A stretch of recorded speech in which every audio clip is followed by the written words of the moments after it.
Hi, good evening, everyone. So we have seen what's happening in Syria. Bashar al-Assad's regime has fallen like a house of cards because Assad seemed to be winning the civil war. Um, Turn back and see what was happening in 2015, 2016. He had recaptured most of the territories, and the civil war was in a frozen stage. And then rapidly, everything started falling apart. And it took just 12 days for the rebels to bring down the regime, which surprised, I think, Assad, his enemies, as well as his allies. Because, the civil war, we know that the civil war started in 2011, immediately after this Arab Spring model protest broke out in Syria. And Assad had used brutal force at that time. And the pro-democracy protest turned into an armed insurgency. Not just that. And this armed insurgency became some kind of a geopolitical civil war because there were different external actors that supported different rebel groups in Syria. For example, the Free Syrian Army was directly supported by Turkey. And then there was something called the Southern Front in southern Syria in Dara, which was supported by Jordan and the CIA. Because Donald Trump, when he became president in 2017, he said that the CIA was operating a clandestine mission in Syria and he shut it down. And then you had there were Salafi groups supported by the Saudis. There were other groups supported by Qatar. So all these countries were involved in Syria's civil war. And their common goal was to bring down the Assad regime. And it also made geopolitical sense for these countries because Syria has been an important conduit between Iran and Hezbollah, because Iran had been supplying weapons and other kind of assistance to Hezbollah through Syria. And Syria is also the only state ally of Iran in West Asia. So if you are bringing down the Assad regime, you are basically weakening the Iranian regime. So this, basically this was the geopolitical logic of the civil war. But at the same time, in 2015, Russian President Vladimir Putin decided to make an intervention in Syria. The Russians sent troops in 2015 September. And the Russian intervention played a very key role in turning around the civil war because the Russians provided air cover and the Iranians supplied Shia militias. Hezbollah, at that time, Hezbollah was led by Hassan Nasrallah, who was assassinated by the Israelis in September. Hezbollah had committed thousands of troops to Syria. So, on the one side, you had the rebels supported by different countries in the region who were inimical towards the Assad government. And on the other side, the Russians, the Iranians, Hezbollah, all these powers came together to support Assad. So this became some kind of a geopolitical conflict. And then eventually what you saw was that, the Assad regime would turn around the civil war thanks to the Russians and the Iranians. And in 2016 December, the government would take over Aleppo, Syria's second largest city. And ever since you would see that there was some kind of a, quietness in the civil war. The civil war had entered into a frozen stage because the government was controlling most of the territories. Of course, Latakia and Tartus, if you look at the map, which are the coastal regions, that are the Alawite strongholds where Assad had enormous influence. Damascus is a seat of power. In the south, Dara and Quneitra. And in the center, Homs and Hama. All these regions were controlled by the government, whereas the militants actually hold themselves up in Idlib, which is a northwestern province. And then you had the Turkish region, which is called Rojava, which was the YPG, the People's Protection Forces. They are now called SDF, Syrian Democratic Forces. SDF was controlling the Kurdish region of Syria. And Idlib became the rebel stronghold. When we say rebels, basically who is in charge of Idlib? Now the organization is called HDS, Hayat Tahrir al-Sham. And HDS is led by Abu Muhammad al-Jawlani. So HDS was actually Jabhat al-Nusra. And Jabhat al-Nusra was the Syrian arm of Al-Qaeda. If you remember Abu Bakr al-Baghdadi, I'm sure you might be remembering his name. Abu Bakr al-Baghdadi was the leader of the Islamic State. He was the self-proclaimed caliph of the Islamic State. And the Islamic State was founded in 2014. And before that, in 2012, when Syria was burning, a year after the outbreak of the civil war, Abu Bakr al-Baghdadi was sitting in Iraq. He was at that time the leader of the Islamic State of Iraq. And Baghdadi decided to send a group of men across the border to Syria to open an arm of Al-Qaeda in Syria. And the man he picked was Abu Muhammad al-Jawlani, the same man who entered Damascus on December 10th. So Jawlani and a group of men crossed the border, they went to Syria, and then they established Al-Qaeda's network in Syria, which is what is called Jabhat al-Nusra. And this al-Nusra became a very, brutal, notorious, and powerful jihadist group in Syria in the early stages of the civil war. And then what happened was that when Abu Bakr al-Baghdadi declared the Islamic State in 2014, he wanted Jabhat al-Nusra to merge with the Islamic State because he is now the new commander, he is now the new caliph. But Jawlani by that time had already established his own network in Syria. He did not want to join the Islamic State. So what Jawlani would do was to tell Abu Bakr al-Baghdadi that no, I am not joining your network, I am keeping mine. That would lead to a split in the jihadist network in Iraq and Syria. So eventually Jawlani would say that I am the real Al-Qaeda, not you. And he would tell Ayman al-Zawahiri, who was the leader of Al-Qaeda at that time, that he represents the true Al-Qaeda in Syria, and Zawahiri would give his stamp of approval. And that was a major split, because then Abu Bakr al-Baghdadi would move ahead with his own network, which is the Islamic State. Jawlani will remain Al-Qaeda's man in Syria. But then what happened? The world's focus would shift towards ISIS and Abu Bakr al-Baghdadi, right? The caliphate has been destroyed, Baghdadi has been killed, and ISIS has been dispersed, but Jawlani would survive. Jawlani would establish his network in Idlib, Jabhat al-Nusra first, and then he realized that once he established his control over Idlib, he realized that the Al-Qaeda tag was more of a burden than a blessing. So he would say that he is cutting off ties with Al-Qaeda. He would rename his organization as Fateh al-Sham.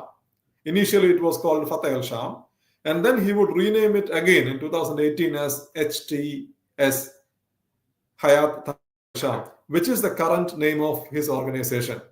So HTF was there in Idlib, Syria's Idlib. So again, if you go back to the control map, most of the country was controlled by the regime. Idlib was controlled by HTS, and then a small slivers of territory in the border, which is the Kurdish region, was controlled by the SDF. So it was the HTS that launched the offensive on November the 27th, apparently with support from Turkey. So according to a Reuters report, which came out yesterday, HTS has been planning for this offensive for at least 6 months, and they had informed Turkey 6 months earlier and got their tacit approval from Turkey. So November 27th, on the same day when Hezbollah and Israel signed a ceasefire agreement, HTS launched its offensive from Idlib. And they made dramatic advances, right? So I think not even HTS expected this kind of gains when they launched the offensive, because their immediate priority was to push the Russian troops out of northern Aleppo. But what they saw was that there was no resistance at all, because Syria's forces were in such a bad shape that the regime troops melted away when Jawlani's men started the offensive. So within 4 days, they reached Aleppo, Syria's second largest city. And then from Aleppo, they moved to Hama. And from Hama, they moved to Homs. So by that time, you see, government troops were not fighting back. The defenses were collapsing, and the rebels were making dramatic advances from the north. So that also kind of revived militant advances from the rest of the country. For example, from the south, the southern front moved. They captured Dara, and then they moved towards Damascus. And from the north, HTS came from Aleppo, Hama, Homs, and then to Damascus. So by December 8th, 12 days after the offensive began, the regime of Bashar al-Assad fell. So now, this is basically this is a major setback for Iran. we have to wait and see how this is going to affect the Iranian regime. Because, as I said earlier, Syria is the only state ally of Iran, and Syria also remains an important conduit between Iran and Hezbollah. So Hezbollah has already been set back by 1 year of fighting with Israel. And the loss of Bashar al-Assad would further weaken Iran's position in the region. And this is another setback for the Russians, because the Russians had committed thousands of troops and spent billions of rubles when they made the intervention in 2015. Russia also has a naval base in Tartus on the Syrian Mediterranean coast, which is the only Russian naval base outside the former Soviet region. So, this is clearly a setback for the Russians. This is clearly a setback for the Iranians. And then Syria will now be controlled by HTS and a group of other militias. We have to see whether there would be a unified front or whether the country would again fall into another phase of a civil war. And meanwhile, Turkey will definitely try to expand its influence. And Israel, on the other side, has already sent troops to Golan Heights, grabbing more territories. And Israel, at this point of time, when we discuss this, Israel is carrying out massive bombing operations in Syria, aimed at basically demilitarizing Syria, because Israel doesn't want any kind of military threat to emerge out of the new Syria. So this is the situation. So if you want to ask me any questions, please let me know. You can type your questions here.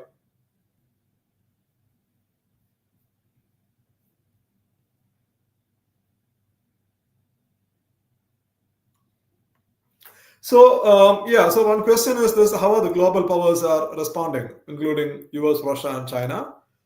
So China keeps a low profile. So even if you look at the statements, China is calling for calm, etc., etc. China is not making any overt intervention or remarks expressing concerns, nor it is welcoming the developments in Syria, nothing. It is keeping a low profile. If you look at the Russians, Russia has already granted political asylum to Assad and his family. Assad is in Moscow now. And as I told you earlier, Russia has interest in the game, because Russia's primary interest would be to keep its naval base, which is in Tartus. It also has an air base in Syria, in Latakia. So why the naval base is important? Because, see, Russia is practically on the northern side, it's the Arctic Ocean. So Russia's warm water access is to the Black Sea. And from the Black Sea through the Bosphorus, it opens into the Mediterranean Sea. And the Tartus naval base is on the Mediterranean coast. So it is essential for Russia to project force that it retains the naval base in Tartus, so that it will remain a major force in the Mediterranean Sea, and then to the Atlantic. It can actually force projection. Right? It can project force. So it is important for Russia to keep the naval base. So Russia will try to do that. We have to wait and see how they are going to do it. And the United States is also, again, we have to see, if you look at President-elect Donald Trump's tweets, he says that this is not our mess. We are not getting involved, etc., etc. And HTS and Jolani is essentially a US State Department designated terrorist. There is a 10 million bounty on Jolani's, any information about Jolani, which was issued by the United States government. HTS is a United States and United Nations designated terrorist organization. So this poses some kind of a dilemma. But at the same time, we should also understand that the United States has some 800 soldiers present in Syria. And the United States freely operates in Syria's skies. And Jolani was a free man, despite having a bounty on his head. Jolani was moving around freely in Idlib. So the Americans never attacked him. The Americans had carried out numerous airstrikes in Syria. They targeted Syrian government troops, they targeted pro-Iran militias, but they never attacked Jolani. The Israelis did the same thing. The Israelis had carried out hundreds of airstrikes, if not thousands, over the last 1 year. And these airstrikes were largely targeted at Syrian governments, troops, Hezbollah, and Iranian officials. And Iran lost, several of its officers to Israeli airstrikes over the past 1 year. But the Israelis also never targeted HTS. So HTS, yes, it is a designated terrorist outfit, but HTS never came under attack from these big powers. But at the same time, I think there is some kind of an uncertainty at this point of time, because everybody wants to see what's going to happen next, whether HTS will consolidate its powers, whether other militia groups would challenge them, whether HTS has the resources to rule a country like Syria, which is a vast country of some 23, 24 million people. And it is also a diverse country. 70% of Syrians are Sunni and 30% are minorities. And of the minorities, you have the Alawites, Christians, Druze, and Shia. So it's not easy to govern Syria. So we have to wait and see. So the big powers will also be waiting to see which force is emerging as the most powerful force in Syria. At this point of time, it looks like HTS.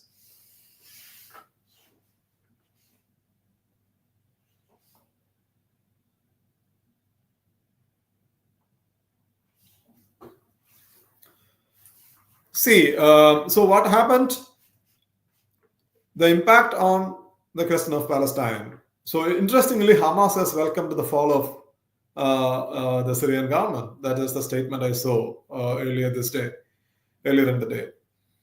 But this essentially weakens Iran. We should understand that. The fall of Assad essentially weakens Iran and its axis of resistance. The axis of resistance was already weak because Hamas is being bombed over the past 13 months. And Hamas is now operating as an insurgency, not as basically as a military force. And Hezbollah continued to fight the Israelis, continued to fire missiles into Israel even on the last day of the war. But Hezbollah lost its top commanders, including Hassan Nasrallah, who was a charismatic leader who led Hezbollah for at least since 1993. So Israel has decapitated Hezbollah, and Hezbollah was also struggling with the transition, and Hezbollah accepted the ceasefire. Israelis also accepted the ceasefire, because earlier Hezbollah had said that they would accept a ceasefire only if Israel declared a ceasefire on Gaza.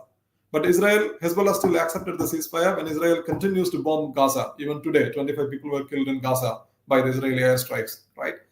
So Hezbollah basically accepted a ceasefire because it faced the heat from the Israeli airstrikes. And Israelis also earlier, they came down from their maximalist position and agreed to a ceasefire in Lebanon. But we have to understand that Israel can rearm with help from the United States. Hezbollah can rearm only with help from the Iranians. And if Iran has to resupply them, it has to go through Syria. There is no other way. So as long as Assad was in power, Iran had that route open. Now that Assad is gone, we don't know whether the new government would continue to help Iran. It is unlikely to happen because Iranians helped the Assad government, and Assad government was fighting the HTS. So the relationship between Iran and the new Syrian government is likely to be very, very rough. So which means the conduit, the geographical link between Iran and Hezbollah would be broken, which also means Hezbollah would be weakened further.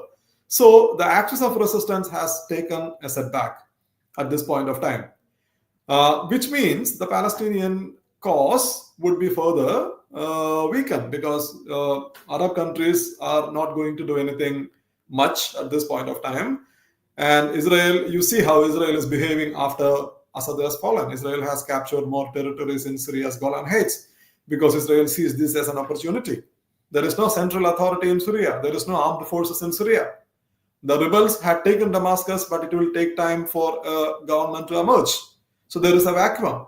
So Israel has immediately sent troops and then made deep inroads into the Golan, because if you go to the Golan was completely owned by the Syrians. You have a lot of UN Security Council resolutions. Israel captured half of Golan in 1967, and now the Israelis see this as an opportunity to grab more Syrian territories, and they are doing that. And they are also carrying out airstrikes in Syria so that there won't be any immediate future military threat coming from Syria, no matter who's there in power in Damascus. That's the Israeli strategy is. So invariably, what does it mean for the Palestinians? There won't be anybody to speak for the Palestinians. The Iranians are the ones who is doing it, doing something, and their hands would be weakened, which means Israel will have a freer hand in the region. That's what it means.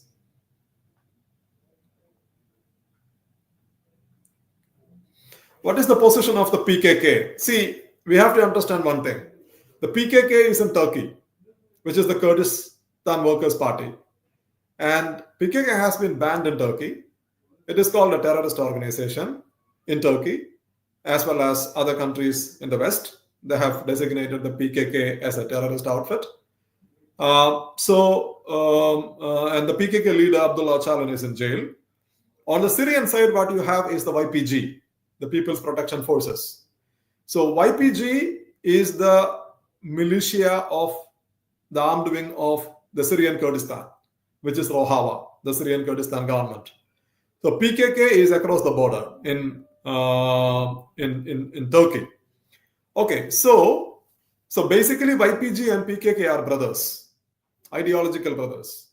So YPG also sees Abdullah Öcalan, who is the Turkish Kurd, as their leader. So, and because of that, Turkey sees both the YPG and PKK as terror organizations.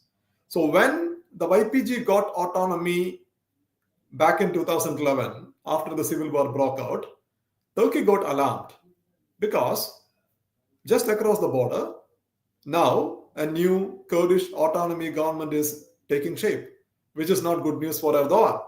He did not want the Turkish Kurds to get emboldened by what's happening across the border and demand autonomy. He doesn't want to give autonomy to the Turkish Kurds, right? So he sees YPG as a threat. So if you look at Turkey's military incursions into Syria over the past many years, so basically this was aimed at carving out a buffer between the Kurdish territories of Turkey and the Kurdish territories of Syria. So in between, Erdogan is trying to build a buffer. And who is building the buffer for Erdogan? It is this Free Syrian Army. Free Syrian Army is an anti-Assad rebel group. It is today called as Syrian National Army, SNA. It used to be called Free Syrian Army, FSA. So now SNA is an ally of HTS. So HTS is the Jolani faction, right? So they are working together, basically, which means they are actually supported by Turkey. So Turkey wanted to create a buffer, and Turkey also wants to weaken the YPG. Again, there are a lot of acronyms here. You have to note down to understand all these forces. So YPG is today called Syrian Democratic Forces. All these people change their names, no? Because they have a terrorist designation and they change their name. So YPG is today called SDF, Syrian Democratic Forces, right? So you have Syrian Democratic Forces, which is the Kurdish wing. And then you have Syrian National Army, which is the Turkish proxy. Okay. So now that HTS and Syrian National Army have emerged as the strongest forces in Syria, Turkey's influence in Syria will be strengthened. So what would Turkey want to do? Turkey would want to crush the YPG. Turkey would want to weaken the Syrian Kurds, because Turkey sees that if the Syrian Kurds get more autonomy, that would invariably strengthen the PKK militancy on the Turkish side, which Turkey doesn't want to happen. So it is likely that there would be clashes between the SAA and the SDF. SAA is the Turkish proxy and SDF is the Kurdish militia, right? It's already there, because when the militants started moving towards Aleppo, what the SDF did, SDF made a move towards Deir ez-Zor, which is the eastern Syrian city, which they captured. And they are now trying to capture Manbij. Manbij is a border town between Turkey and Syria. So SDF wants to capture Manbij, and the Turkish proxies are fighting them. So the Kurds and Turkish proxies are already fighting against each other in Syria today. Okay, but the Kurds would like to keep their autonomy, because it is the hard-fought one autonomy, and they want to keep their control over the Rojava, which is the southeastern Syria. That is where the Kurdistan government is there. So they would like to keep their autonomy, but at the same time, the Turkish government as well as Turkish proxies might turn against them.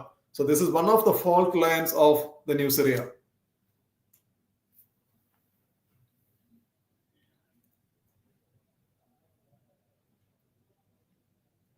See, India and the world. So India has maintained good relationship with Assad.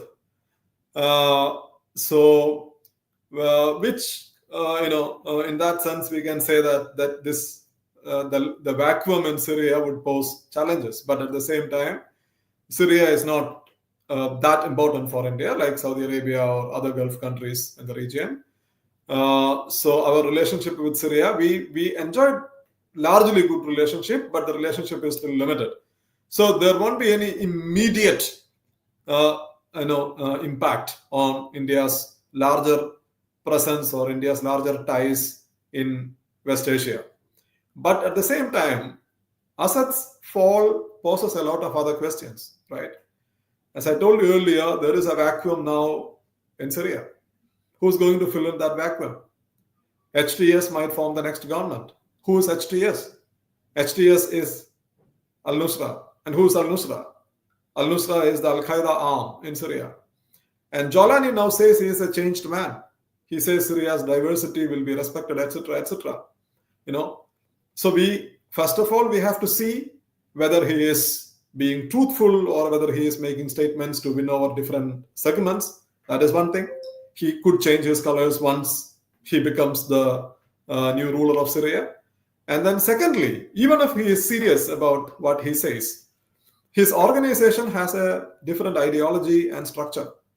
His fighters are not homegrown Syrian rebels. His fighters are transnational jihadists who travel to Syria from different parts of the world, from Caucasia, from Chechnya, from China's Xinjiang, from Central Asia, from other Arab countries.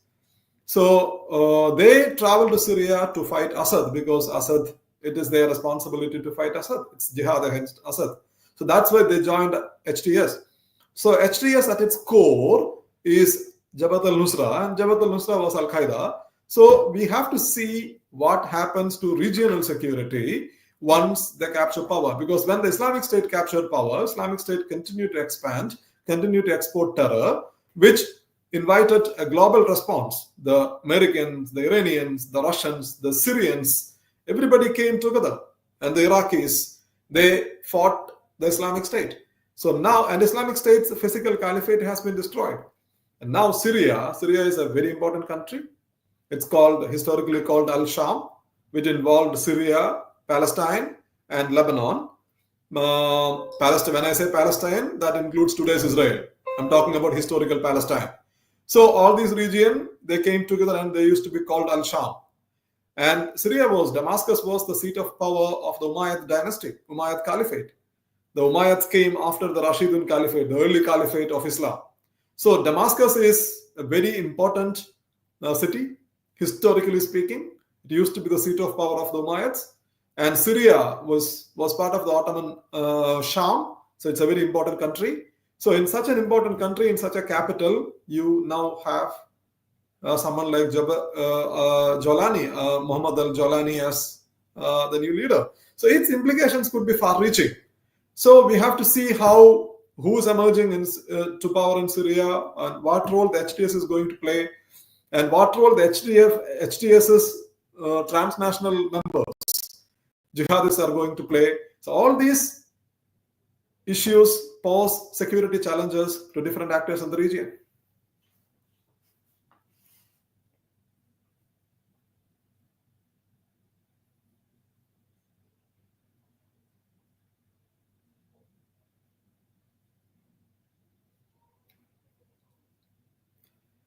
Yeah, I mean, we can't, if something like this happens in Syria, we have to learn, why we should learn only about Bangladesh or what? No, we talk about Bangladesh, we talk about Syria, we talk about the United States, we talk about Russia.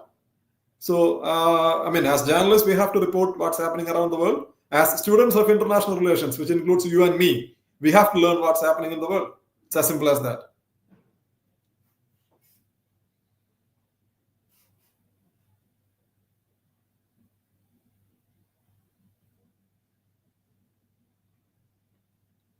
So there is a question about the India, Middle East, Europe economic corridor. I had said this earlier. In this India, Middle East economic corridor at this point of time has been frozen. It's not going to take off anytime soon. Why? It's not going to take off anytime soon. It's not because of what happened in Syria. Syria was not part of it anyway. Jordan was. Understand what is India, Middle East economic corridor. The plan is to connect India's western coast to Europe. How? Through the Gulf and then the West Asian heartland, across the Mediterranean, southern Europe. This is the route, isn't it? So it will work from the Indian coast until Saudi Arabia, until the UAE. So that work, I think that's what the External Affairs Minister is also saying, that the work is moving. But the problem comes after that.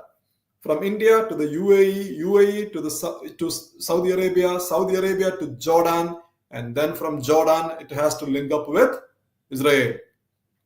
And from Israel, it has to cross the Mediterranean Sea to southern Europe.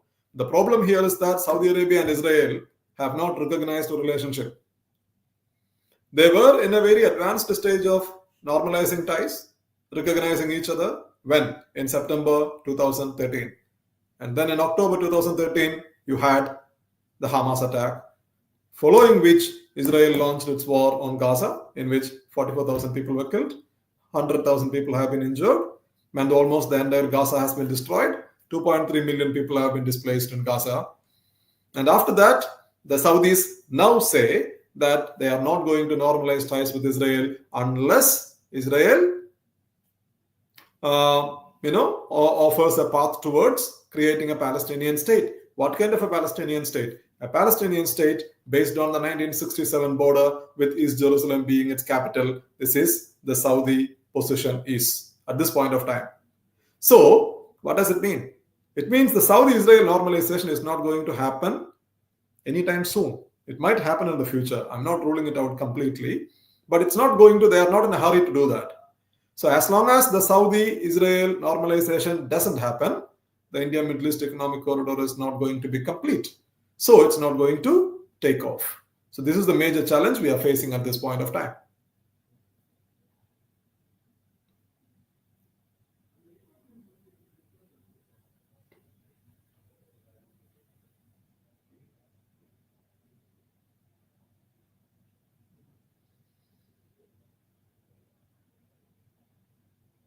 So fallout on Lebanon and Iran. So I have already touched upon this when I talked about this issue. So I think this is a setback for Iran. This is a setback for Iran because Hezbollah is the world's most powerful non-state actor. And Iran has spent billions of dollars in building Hezbollah. And Hezbollah, it doesn't mean that you have to count out Hezbollah. No, Hezbollah will remain a very powerful force in Lebanon because Hezbollah has its armaments. Hezbollah is also politically very powerful in Lebanon, which Israel cannot do anything. Israel can kill its leaders. Israel can destroy some of its warehouses, but Israel cannot kill Hezbollah politically. Hezbollah is politically and socially very deeply rooted in Lebanon. So Hezbollah is there. But the problem is that Iran has been supplying Hezbollah weapons, long-range rockets, technologies, training, etc., etc., and for which Syria was an important conduit point. So now that Syria is gone, it is very extremely difficult for the Iranians to continue to supply Hezbollah, which means the axis of resistance would be largely weakened. So this is one of the immediate impacts of the fall of Assad. So we can say that the Iranians would try to build ties with the next government in Syria. But that is a big, big if, because we still don't know who is going to emerge stronger out of Syria's chaos. And if it is HTS, the Iranians are definitely going to find it difficult to build ties with HTS. And Syria, it is likely one of the possibilities that Syria could again slip into civil war, because there is Southern Front, HTS, SAA, SDF, and then the Alawite sections in the northwest. The Alawites, they were the backbone of Assad's army, and they enjoyed power for the last 50 years. And the Baath party was there in power for the last 60 years. So, it's been going on. So we have to see how the Alawites are going to respond. Are the Alawites going to accept Jolani as their leader? I don't think so. So Syria is in the midst of a crisis at this point of time. So Iran has lost an important geographical link between itself and Hezbollah. That sets back both powers. And Lebanon is already is in a very bad shape, because it is, again, the Lebanese army is extremely weak. Hezbollah is, a better fighting force than the Lebanese army, but Hezbollah has also lost its leadership, including Nasrallah and others. Invariably this weakens the axis of resistance, and that will reflect in the regional equations.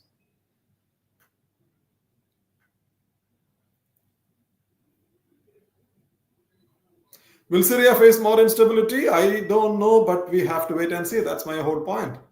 So definitely, see, if you talk about the probabilities, on the one side, we can say that a stable, inclusive government could emerge in Syria now that Assad, the tyrant, the dictator, has fallen. That is one opinion. The other opinion is that Syria could fall into chaos like Libya or Afghanistan. Afghanistan means I'm talking about 1990s Afghanistan.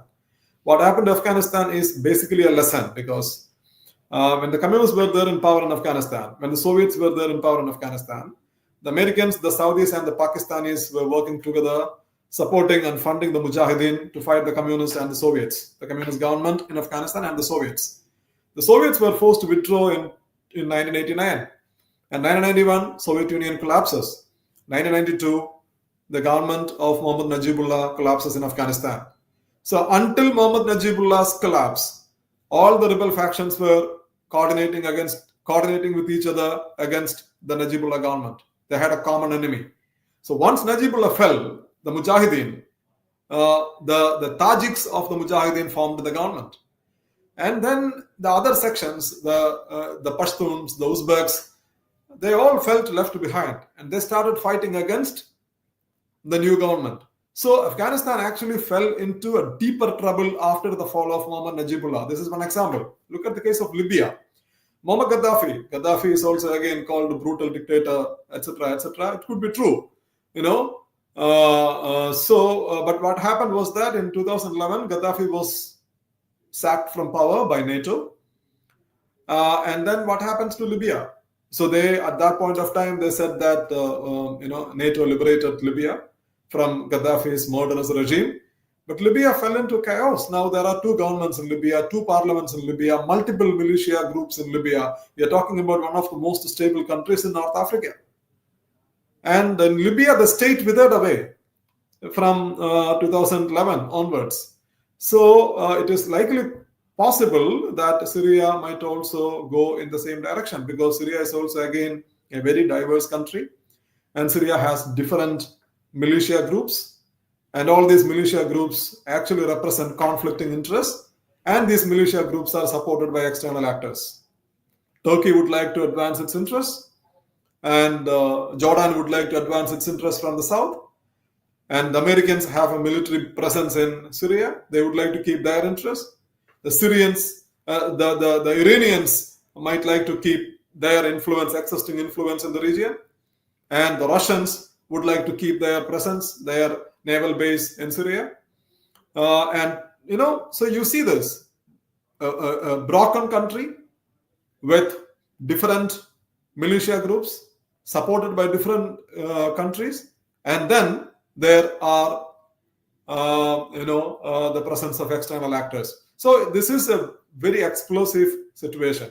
So if you ask me to pick the probabilities, I would say that a likelier outcome is more chaos in Syria. Thank you very much. Thanks for joining me. We will continue to discuss this topic again.